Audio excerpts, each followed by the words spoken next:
Dahil sa determinasyon ng pambansang pulisya na sugpuin ang iligal na droga sa bansa, tinatayang 1 milyong piso halaga ng shabu ang nasamsam mula sa 3 high-value individual sa isinagawang buy-bust operation sa Barangay 199 Lungsod ng Pasay. Patrolwoman Meritoni Vevas sa report.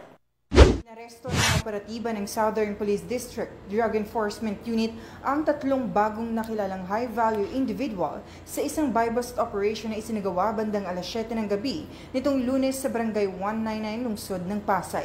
Ang mga naarestong sospek ay nakilala na sina alias Tol, 25 taong gulang, alias Jertrex, 34 na taong gulang at si alias Samad, 38 taong gulang. Successful po yung kinandak na buy-bust operation ng aming mga operatiba matapos ang mahigit 2 linggong pag-casing and surveillance sa suspect. Ang target po dito ay si alias Tol, isang high school graduate, 25 years old na taga Pasay. Itong suspect na to ay konektado dun sa mga previous operations ng SPD. And base din po sa kinandak na validation, ito pong ating suspect ay may mga previous cases na rin po. Nakapagtransaksyon ng mga operatiba ng DDEU sa koordinasyon ng District Intelligence Division, Pasay City SDEU at Substation 9 ng Pasay CPS at agad na inaresto ang mga sospek. Nakumpiska sa operasyon ang tinatayang 200 gramo ng hinihinalang shabu.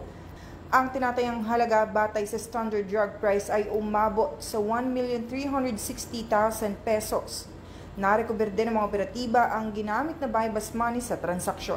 Dinala na ang mga sospek sa tanggapan ng DDEU SPD para sa dokumentasyon at proseso. Inihanda na rin ang kaso laban sa kanila para sa paglabag sa Section 5 at 11 Article 2 ng RA 91650 ang Comprehensive Dangerous Drugs Act of 2002. Para po sa ating mga kababayan, kapag po may kahina-hinalang nakikita na gawain sa inyong lugar, ay agad po itong i-report sa ating mga kapulisan. Mula dito sa Southern Police District, ako ang inyong PNN correspondent, Patrolwoman Meritoni Veva, alagad ng batas, tagataguyod ng Balitang Pulis.